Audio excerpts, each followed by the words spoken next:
Hey folks, John Kelly. Welcome back to the Law Enforcement Life Coach Sometimes Heroes Need Help podcast.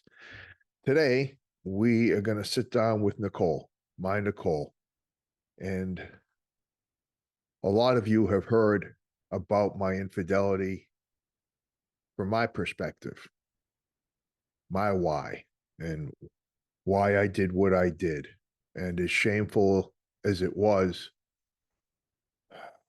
how we as a couple worked through that. Well, today you're going to hear from Nicole.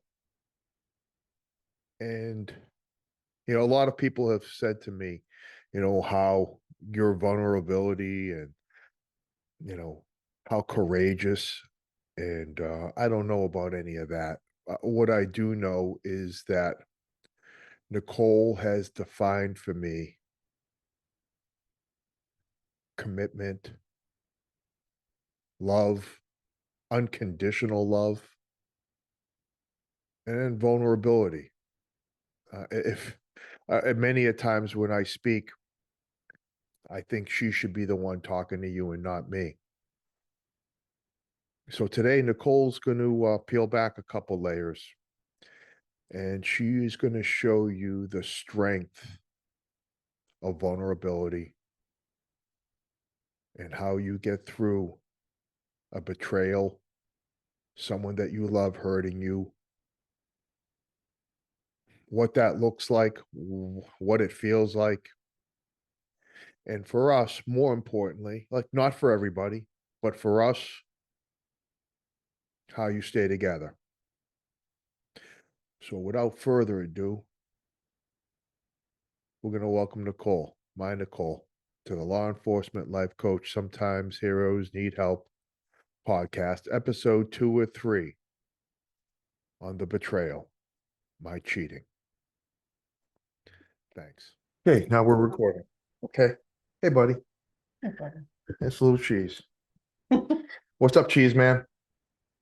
Wants to be part of the podcast. He does want to be part of the podcast. This podcast brought to you by Cheese. Cheese Whiz, the little man. All right. And Delilah. And I'm sure Wallace is around here somewhere. Hi, Delilah. Okay. All the dogs are joining us today.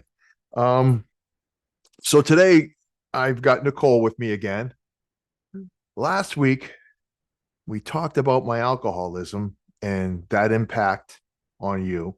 And that was a walk in the park, man. Like, yeah, I kind of knew, we were able to get through that relatively unscathed, right? I would say you know what? I'm funny like that. Like, you sat me down and just recap for them that conversation that you had with me last Monday. Oh, when I told you I wasn't going to live like your mother. Yeah. So, Yeah.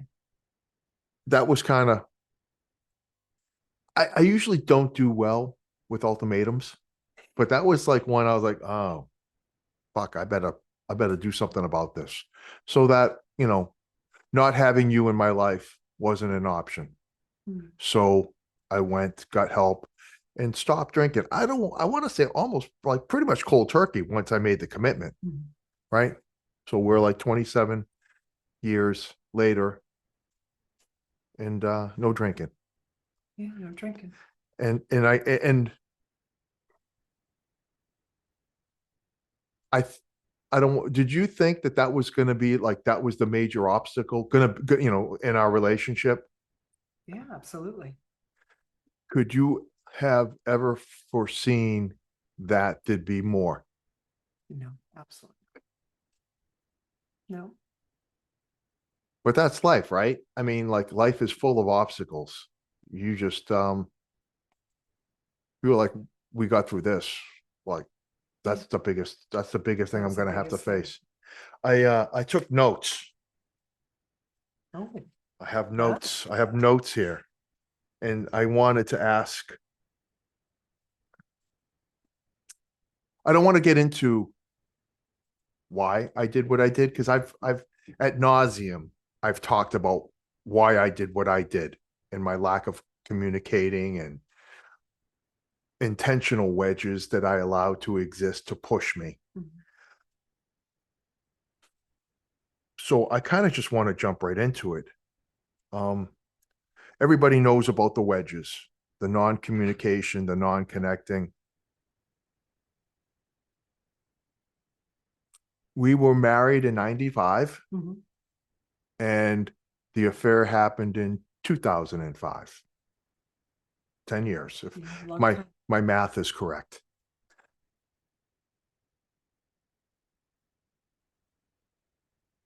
At 10 years in, is this something you could have ever have seen coming? No, because thought I was being a great wife. Didn't notice any of my faults, really, those first 10 years, my shortcomings, my selfishness. Well, this is all in hindsight.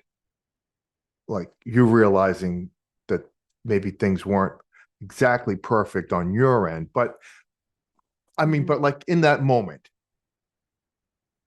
10 years in, like we're John and Nicole, right? Um, did you were you happy prior to me cheating? Were you happy in our relationship? I thought I was. I thought I was.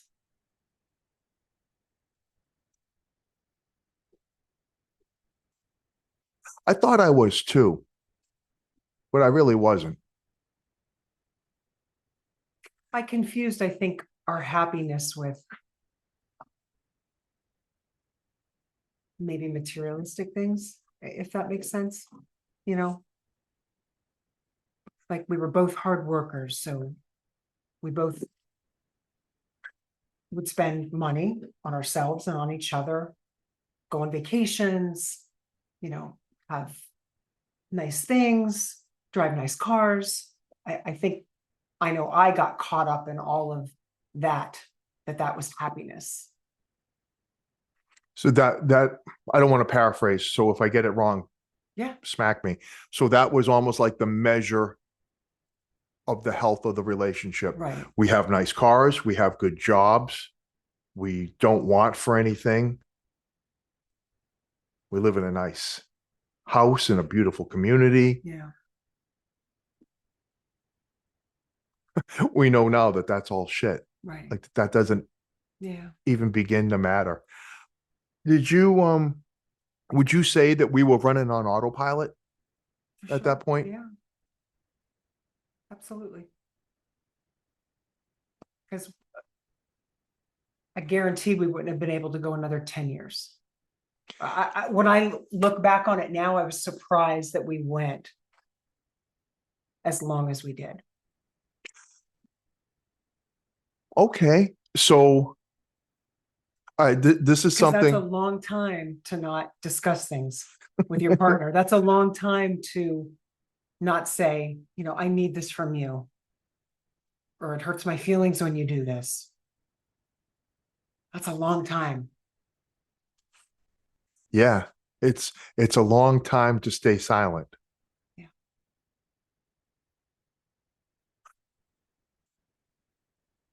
I remember telling you this wasn't about you as much as it was about me.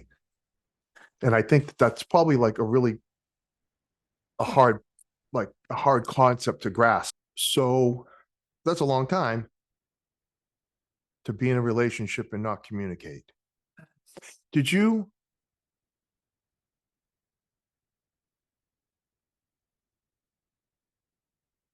did you think what did you think up until that point? Like that just everything was fine? I did. Yeah. Yeah. I mean, I think that's why I was so in shock when I started to get a gut feeling and I found out shortly after that. I I mean, think I was so, it was just like, oh my, I mean, I remember telling my very best friend, You can say her name. Eve, I Yeah. remember calling her, saying, I don't know. I said, I think it's like maybe he's fooling around. And she said, Nicole, he works so much. When would he have time to? Right. It's amazing when you had said you got a new Corvette, a custom motorcycle, and a new tattoo, and the only thing you don't have is a girlfriend. You said that to me. I don't remember that. Oh, I most certainly When did I do. say that to you? When I was having my affair, and I was like, Damn, little does she know. you're 3 out of 4. I was like, shit. I'm like, and so It's crazy we could sit here and laugh right now. it is. And I think that that's a testament to working through it and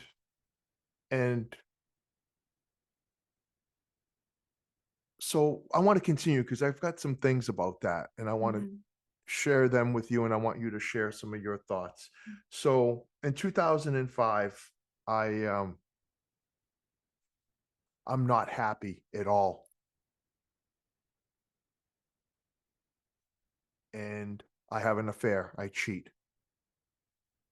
And I'm still not happy. That had I put half the amount of effort into you that I did in having an affair, I wouldn't have had a problem. It just seemed like it was the easy out. Like talking to you, having tough conversations with you about a million little things.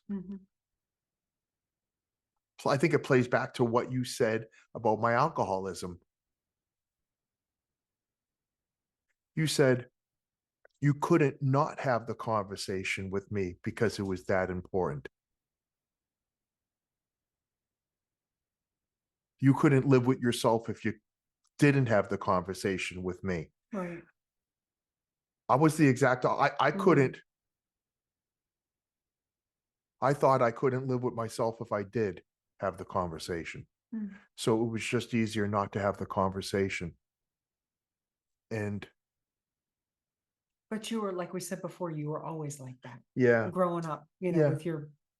with your parents, it was Yeah. easier just to keep everything smooth. But you know what? And That's it is really bullshit, Nicole, because I'm a big boy. I'm a grown man. I knew that was wrong. I knew to the core of my being, I knew it was wrong.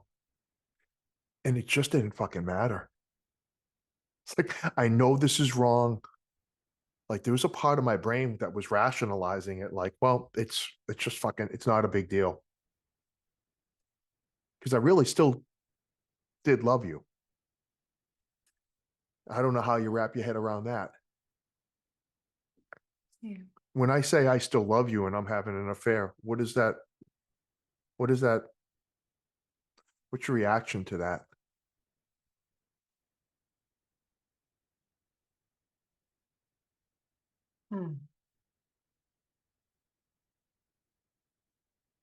I think at the time, I think you can, obviously you still have feelings for somebody, but you're lacking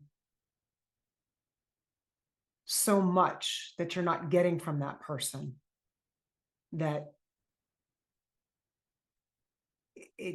you somehow have to find that somewhere else. And I don't know if maybe you were confused and thought you still love me. I think when you go through something like that, This is it's not, we're not. I can't say because I've never gone through it on your end. I mean, Right. I think you're just so wanting to find something that you don't have at home. So I think you obviously you still cared for me tremendously. I don't know if love was on the table at that moment. That's fair. Because those aren't the actions of somebody that loves you, right? If somebody loves you, they don't cheat on you. You maybe have cared for me and, you I don't remember that saying you can love somebody but not be in love with them anymore. Oh, I think that's, I I know. don't, that's fucking bullshit. I think when you're going through something like you went through, I think you were just so messed up in the head. Yeah. I don't even know if you could put love into that. That's just my opinion. But so what did you feel during that whole time? I want to get away from listen, I fucked up. It doesn't even matter what was going on in my life or what wasn't going on in my life. I made a decision Right, to cheat on you. right. I made that decision. I don't care. We could talk about, oh, well, when I was growing up and my parents and I was abusing steroids and I was absolutely out of my mind. And we could come up with 5 awesome excuses. And it still doesn't excuse the decision that I made. I made a free will to not be faithful to you. And that was your decision to make, but you don't get to that decision without things happening in the past. I know, but you're fast forwarding. Don't fast forward. Talk about that time. So that night, you find out. You catch me that night. Fucking horrible. Mm. Do you want to go back to that night? I don't want to, but do you? No, I What do you- know I was incredibly upset. I know the first person I I love. called. Wait a minute. Hold on. I was incredibly upset. Oh, that is the funniest fucking thing I've ever heard. You were incredibly upset. I wish I had a video camera of you being incredibly upset because I think you could have, I think you missed a calling. I think you could have been an MMA fighter. Yeah, you were incredibly upset. What did you think in that moment? I just couldn't believe it was happening to me. Shock? Shock. Even though I already had that conversation with Eve, it was just, maybe he's, I don't even remember, John, what made me even say that or think that. Your gut. Certainly nothing you did. What was your gut? You always worked your 40-hour work week and then another 20 to 30 hours in details. I guess looking back, I can say maybe when you were home, you were disconnected more because you always are very much a talker. Mm. So I think that maybe I knew something was up because you weren't communicating as much. And Right. I mean, light communication, nothing heavy Right. duty, just. So I have this affair. You get the belt. You win the first round and the second round and the third round. I go to my neutral corner and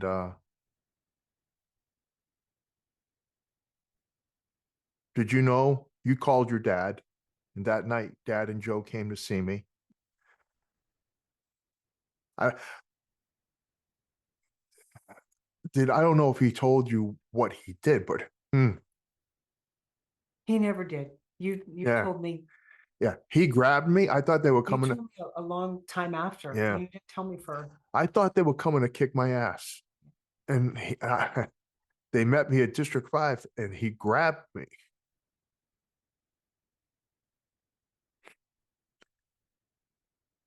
And he hugged me. Said, "How do we fix this?" Right? I was just like, "Holy smokes!" So I'm like, "This is special. Like your dad and I are like, that's a relationship I wish I had with my dad." Yeah. But so that night blows up. The morning comes. I don't even remember coming home. But you're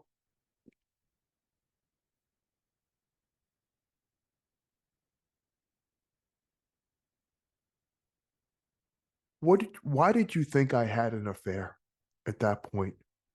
Like there's a little dust settling time, like Right. when the initial shock wears off. But before we go to counseling, before we start having tough conversations, before all of that, why did you think I had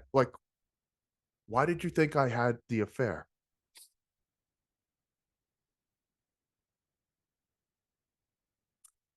At first, I didn't know John.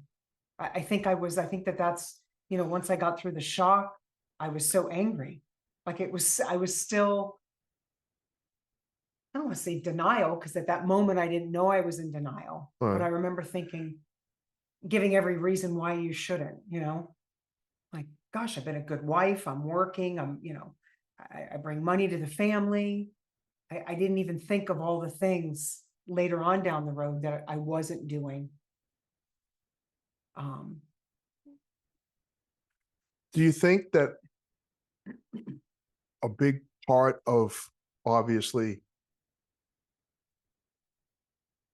my stepping out, and it's not, we're not, men don't corner the market on this. Women Right. cheat on their husbands. Do you think I know it's a million reasons, but I think it starts, I want to get your take on it, with us not telling not having tough conversations and telling our spouses what we need from them. Do you think that that's a fair categorization of kind of the Steps. foundation, the roots of the weeds growing? Yeah. But I didn't see that at first. Yeah. Because I wasn't taking accountability for anything on my end. Huh. You said accountability on your part, but you certainly weren't thinking of that during. No. I stayed in an angry state for longer than I should have. I mean, even when we started going to counseling, I was still, I was angry. And it wasn't until you opened up to me on a lot of things, I didn't see it. So to let everybody know, you never threw me out of the house. I didn't. And you had asked me that, Yeah. Years later. Let's just say, yeah, I later. mean, I cheat on you and I go back home the next morning. I show up to the house. My shit's not packed. Nothing's on fire. Right. And God knows I thought. No, nothing. Yeah. Nothing. There isn't, there isn't a stack of all my shit, at the door. And why not? Why not throw me out of the house after that? Not what you know now, then. I think I think part of me wanted to fight for you. As a woman, I was like, what does this other person have that I don't have?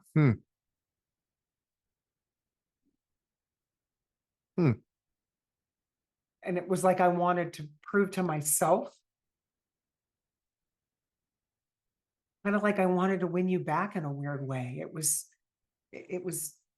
probably not the best thinking at the time, because I was certainly angry enough to throw you out. But I guess it was a lot of things. I think it was that. I think it was not wanting to hurt Brianna any more than we possibly already hurt her.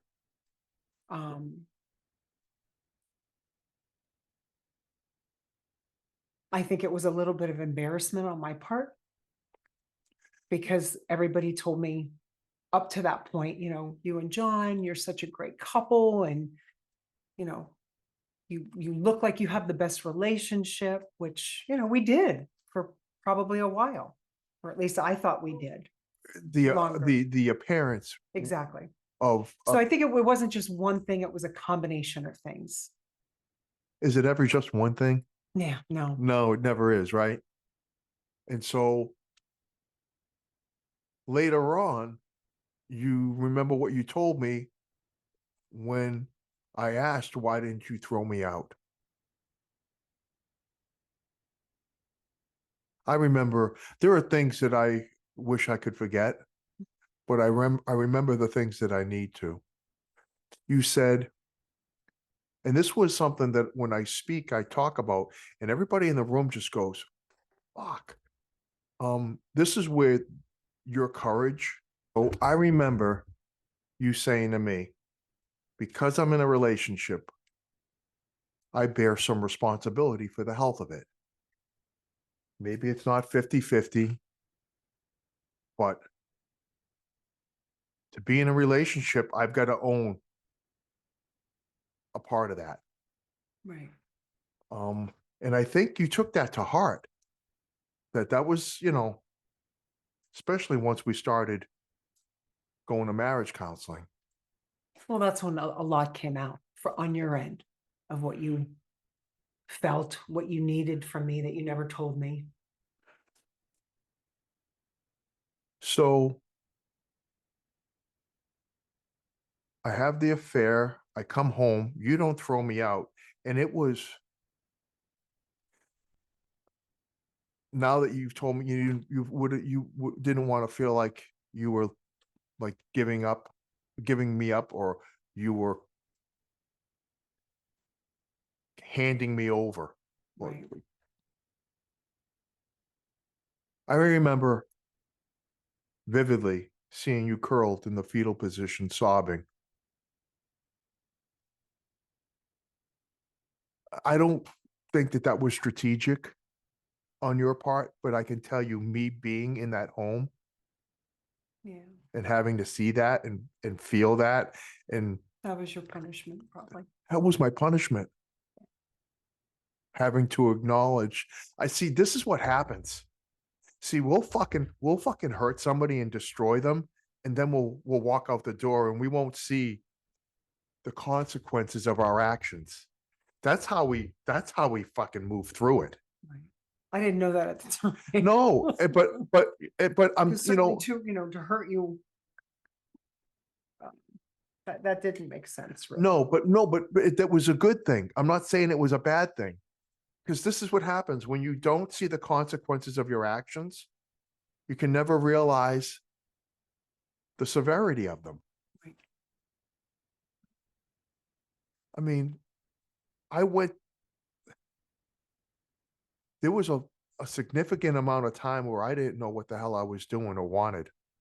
And I knew that was a huge, It was 9 months. that was a huge, I don't want to say, what did that do to you? How did that make you feel? Like, you were like, what the fuck? I mean, talk to me, because you never issued that ultimatum. What, get out? No, but like, the other thing that people don't know is that you gave me the grace, the time after hurting you. You you knew there was a lot going on with me, and that I was I was making emotional decisions. Well, you had told me when we started therapy, shortly after that, the best way for you to describe how you felt was you didn't have clarity. Remember? That was kind of like Yeah, our big word. I didn't know what I wanted, and I should have. There was other things going on that were kind of fucking up my judgment, but I didn't think it was. I was abusing steroids, and so I was absolutely a fucking lunatic.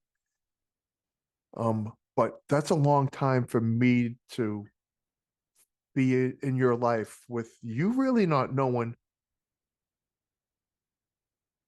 whether I was going to stay or go. Right. I think at the time I was just grateful that you didn't go. You were still coming home every night.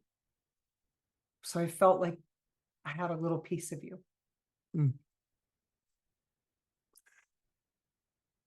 Even after I was unfaithful to you? Yeah. You're a beautiful woman. You don't need me.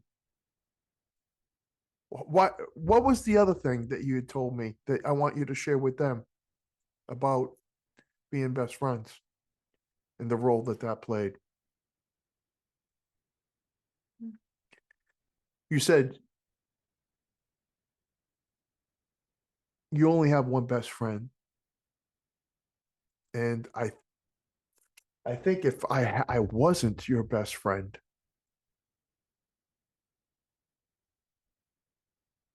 things wouldn't have ended up the way they did. Right. I mean, Like that saying, people that you love the most disappoint you the most. hmm. So I remember,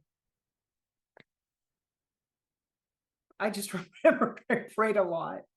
So tell me, I wanted, tell me what role did religion? Because you weren't like no, you weren't this, I'm not, Virgin Mary walk around with rosary beads. go to church every weekend. No. No, I wasn't. So what But I role did still had faith in God. all right? So what role did religion play in Oh. helping you? Yeah, well, it's okay. But this is part of it, man. Because there's somebody listening to this that has no fucking idea how to move forward. How did you move forward, and what role did religion play in that? I remember going to church before I pick up Brianna. Yeah. Because we picked her up at Catholic school. Yeah. And about a half hour or so before she got out, I'd sit in church and I was always by myself, Right. always crying. I Oh, just remember baby. thinking, oh my goodness, don't let Father O'Reilly hear me. Yeah, Just right. come over. And then I just remember, asking God to please let my marriage work and bring John home. Hmm. And I would do anything and everything in my power to be a better wife and to be a better person. Yeah. And if he gave me that gift of you back, I would promise him that. Oh, baby. Huh. It was like I begged for you to him. So Yeah. Well, your prayers were answered. Oh my God. Yeah, be careful what you pray for here. You might just end up getting it. yeah, so that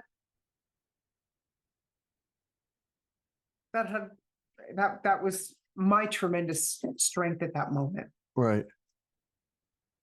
And you weren't like incapable of going out on your own or being your own person, or it was a No. choice that you wanted. I'd be fine. I mean, Yeah, I mean, I had I have wonderful parents. Right. I have wonderful support system. So I knew that if you decided to leave, of course it was going to be hard.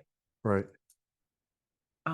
But I knew I'd be okay because I had my mom and dad. Right. It wasn't a situation where you didn't have options. Right. What did my getting the apartment or putting the deposit down on that do to you? It certainly made it pretty clear that you wanted out. And Do you know? I felt like you weren't going to fight for our marriage because, I asked you soon after how you felt about this person. I asked you if you fell in love with her. And still to this day, it doesn't matter, but you said to me that you didn't know. Yeah. So I said, well, it's one of two things. He's either, not being truthful with me and he doesn't want to hurt my feelings, or he's truly that messed up and doesn't know.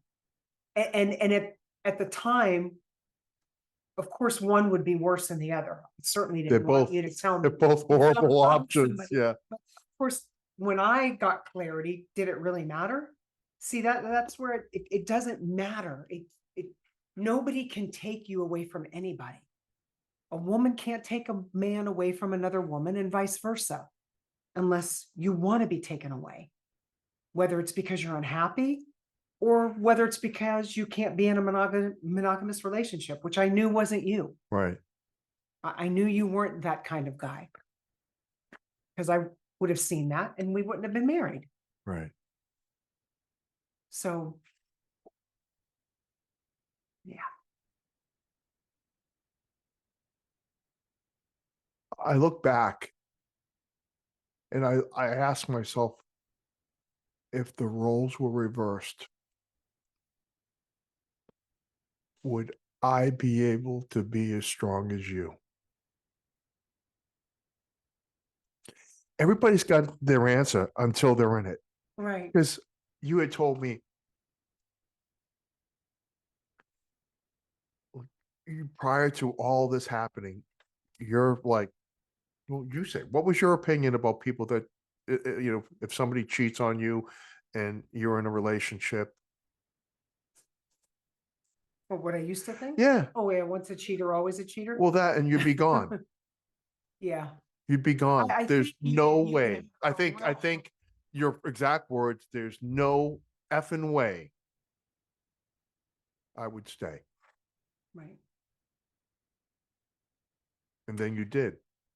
I think now that I know, you can't say what you do unless you'd be in it. Everybody's got an You opinion. can't, like, Yeah. you're right. Years ago, I would have said, if you did what you did to me, I'm out. I'm Right. done. But most of the time within marriages and infidelity, most of the time, you have to take responsibility somewhere. Even if you're not the one who stepped out. Of course. I wasn't always a piece of shit, was I? Baby, you were never a piece of shit. You just were a little cloudy for a long time. Mm. See, but that's the thing, I think. I think whether it's the man or the woman that steps out, I think we forget that before that betrayal, we judge, I think, sometimes too harshly, not always, but sometimes too harshly on the failure. And we don't look back along and look at the successes. And I think you had an ability to do that. It doesn't mean it doesn't hurt. It doesn't mean that it doesn't absolutely break your heart. What was your biggest fear in working it out with me, or at least agreeing to work it out and go to therapy and marriage counseling? What was your biggest fear?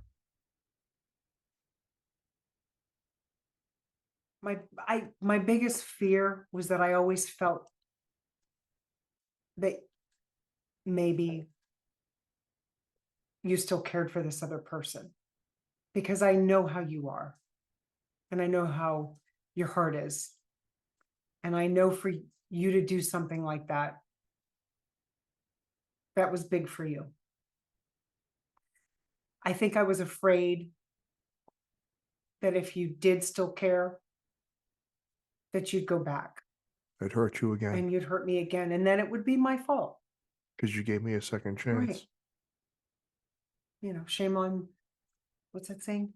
From Shame, I always mess up those things. Michael Scott. Michael Scott screws that up. Yeah. Do me wrong Fool me once, shame on once, shame you. on you. Fool me twice, shame on me. Yeah. Yeah. But I think that Lay that down was to my biggest fear at first, is that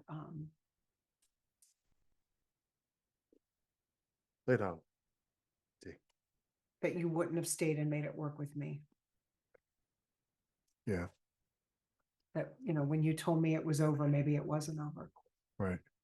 Because up to that point, you had already lied to me. So it was very, Building that trust is a son of a bitch. that was hard. That was hard. And so I know the role that religion played. What did the role of therapy, marriage counseling? Because a lot of people are like, yeah, I'm not doing that. I'm not letting anybody know my business. Mm. And I've got people in my life now, in my circle. I got so many good people. Cindy Doyle, Code for Couples, Laurel Wares, trauma, marriage counselor, therapist, Meredith Moran, all these women that deal with first responders and marriage and the complexities of relationships. Laurel Wares wrote a book, Betrayed Not Broken. I called her, I was like, you son of a bitch. I give her a hard time. But what's your take on therapy and sitting down with I'll say a neutral party? Yeah, you don't know them, I don't know them. Right. And discussing. I think it's so important because I think they give you, I know they give you the tools, not only to help you get through what you're going through, but to help you open your mind to listen to your partner. If we didn't go to therapy, would you have ever have known why I did what I did? I don't know. I mean, at first, maybe not. Right. I mean, eventually I'd like to think that you would, but she definitely made you feel comfortable enough in addressing why you did what you did and made you feel more comfortable talking to me. Did you and feel like asking you me were getting beat questions. up in those sessions? No, I didn't. No, it's certainly not the first few, because the first few I didn't do a lot of talking. I just sat there and she spoke more to you, Right. you know. I didn't feel like, no, if anything, I think she was beating up more on you. Right. Yeah. No, I believe it. I certainly think that they bring things to light.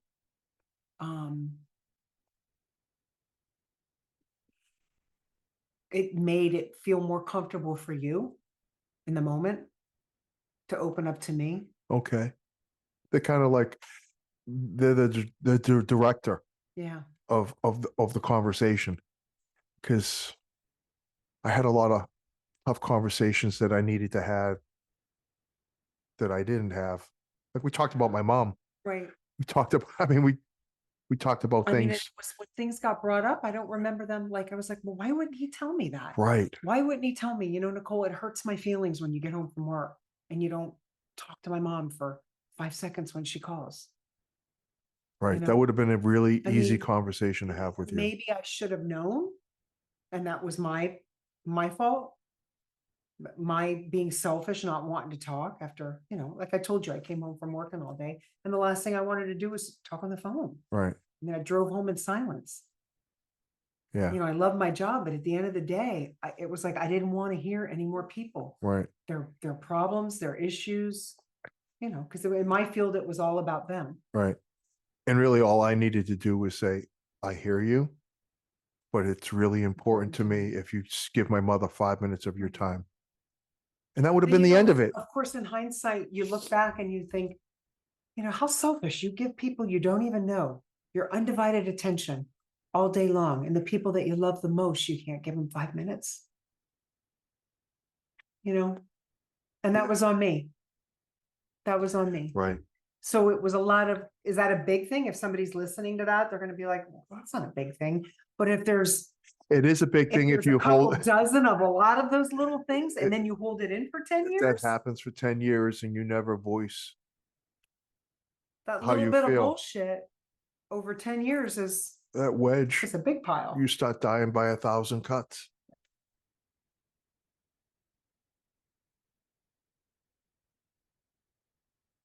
I think when a couple has a hard time, if they want to get through it, I think it's possible. I know it's possible, right? But I think it really only happens with getting somebody else involved that's a professional. See, because I say this, therapists have seen you in your relationship 10 times that week. Right. We're not that different. Right. The issues that come up in They're relationships they're different people, Right. but there's themes. You know, the therapist can end up, finishing your sentence for you because they've seen you Right. and everybody else and Well, vice versa. Me never going to therapy before, I remember the first session thinking, how's she gonna fix us? How is she gonna, how is she gonna fix him? And it's not until you go through several sessions or maybe more Right. and realize they're giving you the tools. They're not fixing They're you. not fixing, you're fixing you, but they're giving you the tools to help fix you Right. and to open things up. Right. And that's why I I give her a lot of credit because I don't know if I would have been able to find that later. Maybe, maybe not. I But who don't, I knows? really don't think so, baby. I don't think, It might have been too late. That's why I think it's so important that we go and you wanted to go. yeah. We both wanted to go.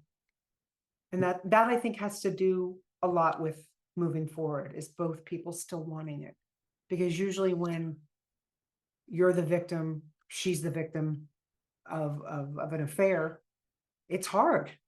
It's hard when you're the one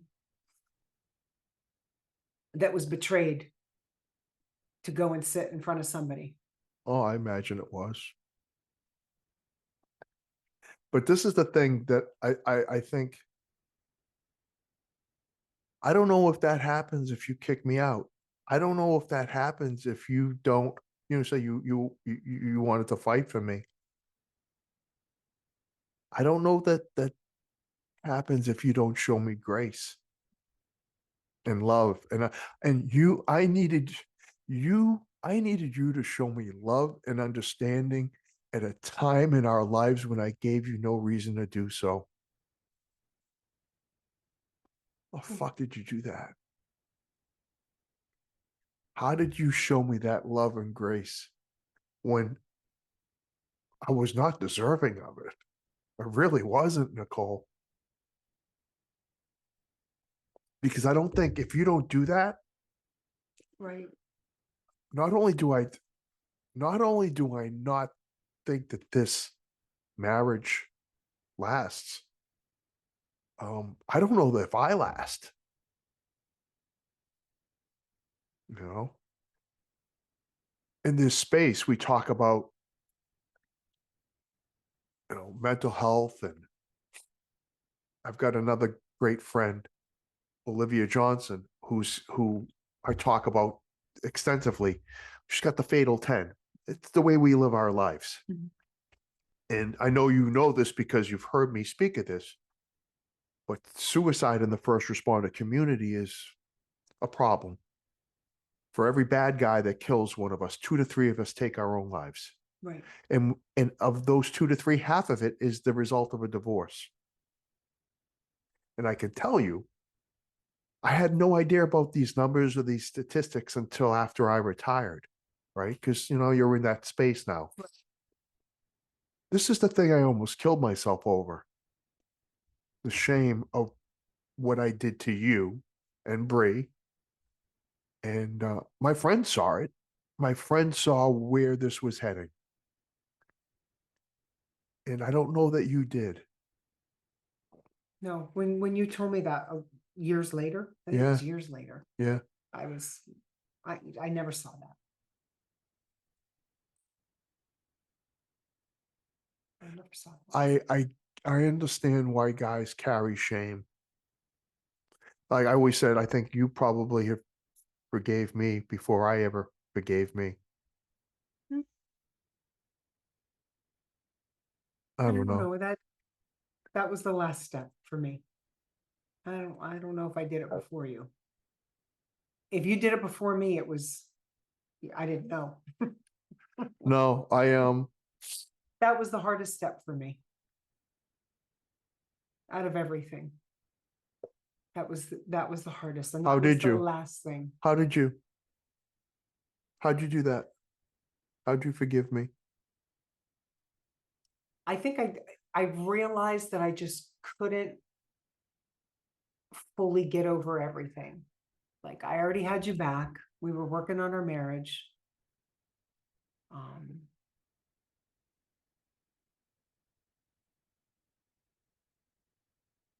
but I just couldn't.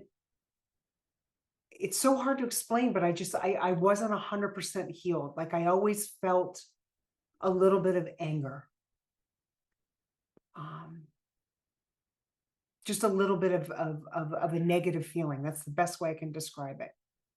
And I couldn't, for a while, I couldn't figure out why. I thought, well, maybe this is what people, when they say, you'll never forget. But it wasn't that, because I think you'll never forget what Of happens. course. But to say I forgive you, I guess I confused forgiveness with saying that it was okay you did what you did to me. Oh, when you put those two together, you would never forgive me.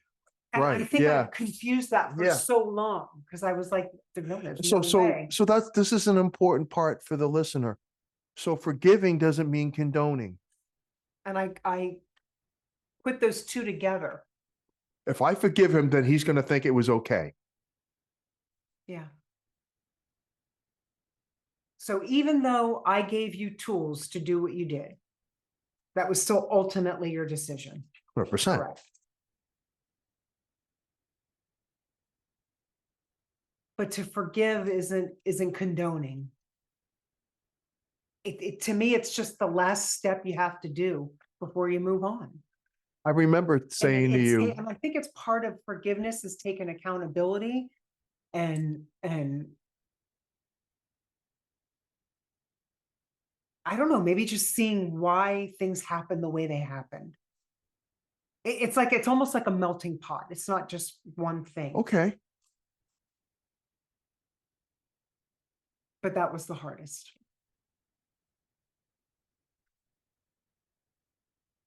I remember saying to you, I never put any conditions on it, but I can't continue to eat a shit sandwich.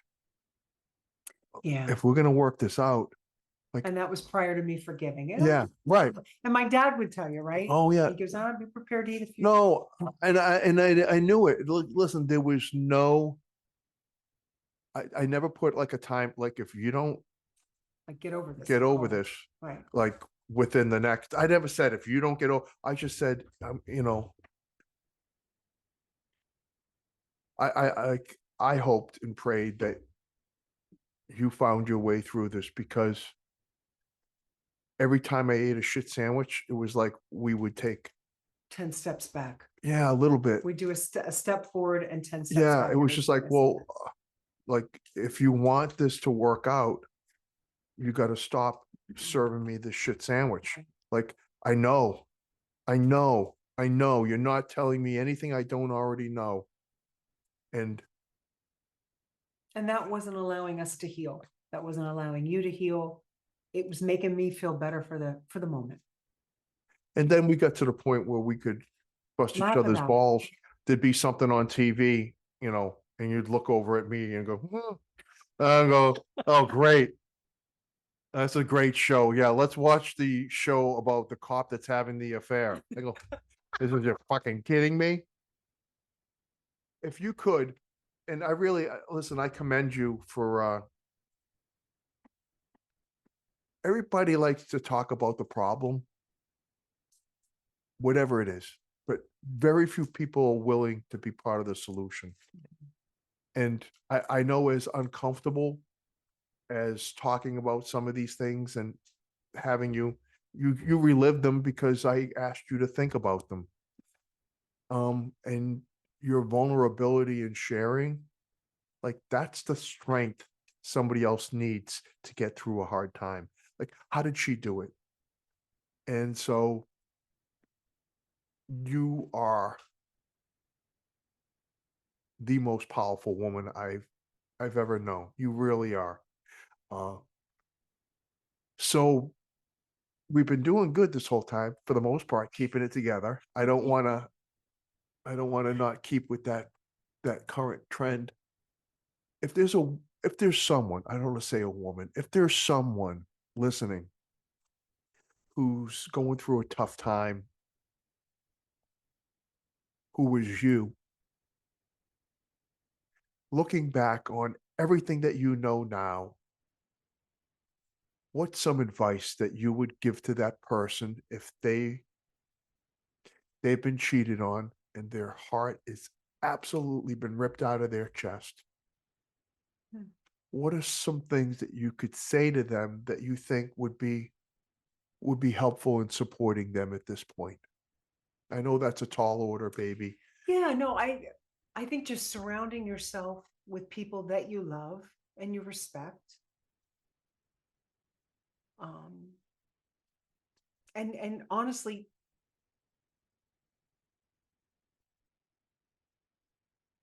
as hard as it is at the time when you're going through it, is showing that other person love and compassion.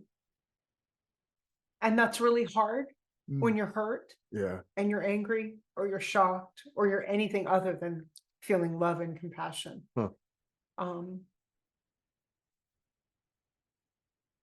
and reaching out to somebody who is a professional. I think that the sooner you can talk to somebody that's not thinking emotionally, they bring clarity. Yeah. They bring clarity, even if it's just one little thing. And what I wish I had at the moment when it happened was a lot of self-reflection, because usually when something's done to you, you don't want to, you never think it's you. How could this person do this to me? Right. Your relationship is 50-50. Not always. Sometimes it's 80-20. Yeah. Sometimes it's, but Reflecting. you bring a lot to the table in a relationship, good and bad. Sounds like you're saying that regardless, you need to take ownership of it. Something. Right. Doesn't have to be 100%. Right. Maybe it's only 1%. Own your 1%. Maybe it's 99% their fault and 1% yours, but own yours. And it's so draining to have anger and to have anything other than being positive. It's for me, it was too draining. I mean, yeah, you cry, yeah, you're angry, but once you get that out, you got to move on, because if you don't, you're stuck in that place. Hmm. And you can't be stuck there.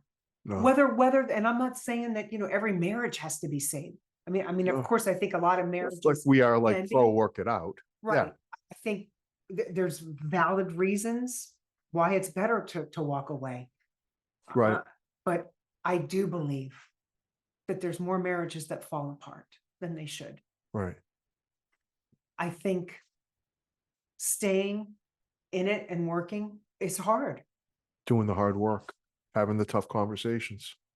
But like anything, it's it's worth it. Because you come out better. Not only does your relationship come out better, you as an individual on both sides, on the one that was cheated on and the one that is recovered, the one that did it. Yep. You both come out better people. And you have a better relationship afterwards. We can talk about that Yeah. in episode 3. Will the dogs maul each other? And they're getting They've been good. They have. They've been good. It's the bewitching hour. All right. Hey, knock it off. This was I appreciate you doing this. This was huge. I know it wasn't easy, but I don't think it was as bad as you thought it was going to be. I think I got more emotional about things than you, because I still carry a lot of shame and guilt. And that's just the way it is. I love you. I love you. Mm. Thank you, guys. Thank you. I appreciate you guys tuning in. And I appreciate my little Nicole.